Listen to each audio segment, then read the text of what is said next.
मंडळी, जेव्हा आपण मंदिरात जातो तेव्हा आपण देवाला प्रदक्षिणा घालतो, परंतु मूर्तीला प्रदक्षिणा का घातली जाते याचा आपण कधी विचार केला आहे का?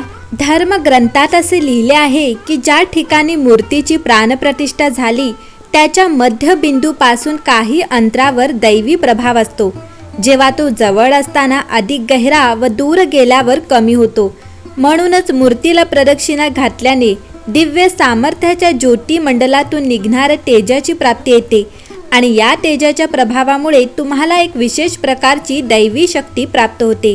अशी ऊर्जा जी आपल्याला सर्व प्रकारच्या नकारात्मक प्रभावांपासून दूर ठेवते. तर देवाला प्रदक्षिणा कशी घालावी? शास्त्रात सांगितले गेले आहे की देवमूर्तीची प्रदक्षिणा नेहमी उजव्या बाजूपासून सुरू केली पाहिजे, कारण दैवी शक्तीच्या आभा मंडळाची गती दक्षिणावर्ती असते.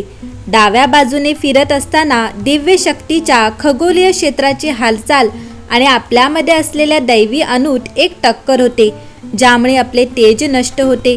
नकळत उलटी प्रदक्षिणा घातल्याचे दुष्परिणाम सहन करावे लागतात. तर लक्षात ठेवा की प्रदक्षिणा नेहमी मूर्तीच्या उजव्या बाजूने सुरू होते. मंडळी, साधारणपणे सर्व देवतांना एकच प्रदक्षिणा घालतात, परंतु शास्त्रानुसार वेगवेगळ्या देवांसाठी वेगवेगळ्या प्रदक्षिणा सांगितल्या गेल्या आहेत. या संदर्भात शास्त्रात असे म्हटले आहे की ईश्वराभोवती प्रदक्षिणा घातल्याने अक्षय पुण्याची प्राप्ती होते. याद्वारे आपली पापे नष्ट होतात. सर्व देवतांच्या प्रदक्षिणेसंदर्भात वेगवेगळे नियम आहेत. जसे की महिलांनी वटवृक्षाची प्रदक्षिणा घालणे सौभाग्याचे लक्षण आहे. वटसावित्रीच्या दिवशी महिला वडाच्या झाडाला 108 प्रदक्षिणा घालतात, ज्यामुळे त्यांच्या पतीचे आयुष्य अधिक चांगले होते आणि त्यांना अखंड सौभाग्याची प्राप्ती होते. शंकराला अर्धीच प्रदक्षिणा घालतात. शंकराची प्रदक्षिणा घातल्याने वाईट विचार आणि वाईट रात्रीच्या वाईट स्वप्न नष्ट होतात. भगवान शंकराची प्रदक्षिणा करताना अभिषेकाच्या धारेला ओलांडू नका. अर्धी प्रदक्षिणा घालून परत मागे या आणि नंतर डाव्या बाजूने अर्धी प्रदक्षिणा घाला. देवीला एक प्रदक्षिणा घातली पाहिजे. नवरात्रीत मंदिरात जाताना भाविक दुर्गा मातेच्या मूर्तीला एक प्रदक्षिणा आवर्जून घालतात. मंडळी, षोडशोपचार पूजेतील 15वा उपचार म्हणजे देव प्रदक्षिणा. मंदिरात गाभाऱ्याभोवती प्रदक्षिणा मंत्र किंवा अन्नस्त्रोत नामस्मरण घेत प्रदक्षिणा घातली जाते. त्यातही शंकराच्या देवळात अर्धीच प्रदक्षिणा घालायची असते. शंकराचे तीर्थ ओलांडायचे नसते. बाकी मंदिरात पूर्ण प्रदक्षिणा घालणे शक्य नसले, अशा वेळी स्वतःभोवती प्रदक्षिणा घातली तरी चालते. म्हणून आरती झाल्यावर घालिंग लोटांगण म्हणताना आपण स्वतःभोवती प्रदक्षिणा घालून उपचार पूर्ण करतो आणि आरती संपल्यावर साष्टांग नमस्कार अर्थात लोटांगण घालतो. यात लघु परिक्रमा आणि दीर्घ परिक्रमा असे 2 प्रकार असतात. लघु परिक्रमेत आपण परिसरातील गावातील शहरातील तीर्थकुंडे, देवस्थाने, क्षेत्रपाल मंदिर आदींचा समावेश होतो. तर दीर्घ परिक्रमेत पंचक्रोशीतील तीर्थस्थानांचा समावेश होतो. प्रदक्षिणेचा उपचार तोच, मात्र स्थळ काल बदलल्यामुळे त्याचे स्वरूप बदलते. त्याला क्षेत्र प्रदक्षिणा म्हणतात. नदी प्रदक्षिणा केवळ पायीच करायची असते. त्यात सुपरिचित परिक्रमा आहे, ती म्हणजे नर्मदा परिक्रमा. तिचा अनुभव अनेक भाविकांनी घेतलाही असेल.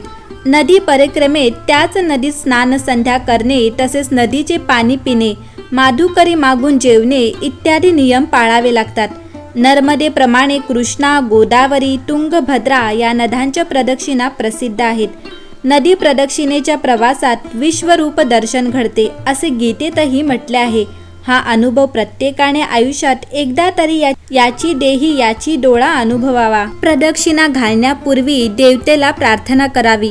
दोन्ही हात जोडून भावपूर्ण नामजप करत मध्यम गतीने प्रदक्षिणा घालाव्यात. प्रदक्षिणा घालत असताना गाभाऱ्याला स्पर्श करू नये.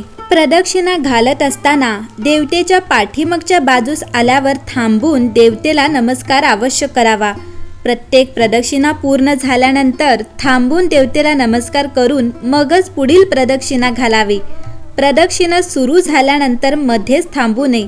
ज्यापासून प्रदक्षिणा सुरू केली आहे तेथेच ती पूर्ण करा. प्रदक्षिणा घालताना कोणाशीही बोलू नका. ज्या देवाची प्रदक्षिणा करत आहात त्याचे ध्यान अवश्य करा. उलट अर्थात डाव्या बाजूला प्रदक्षिणा घालू नये. कोणत्या देवाला किती प्रदक्षिणा घालाव्यात एकम दैव्या रवो सप्तत्रिणी कुर्याद्विनायके चत्वारी केशवे कुर्यात शिवे चार्घ प्रदक्षिणम. अर्थात देवीला 1 प्रदक्षिणा घालावी, सूर्याला 7 प्रदक्षिणा, गणपतीला 3 व विष्णूला 4 प्रदक्षिणा कराव्या व शिवाला अर्धी प्रदक्षिणा करावी.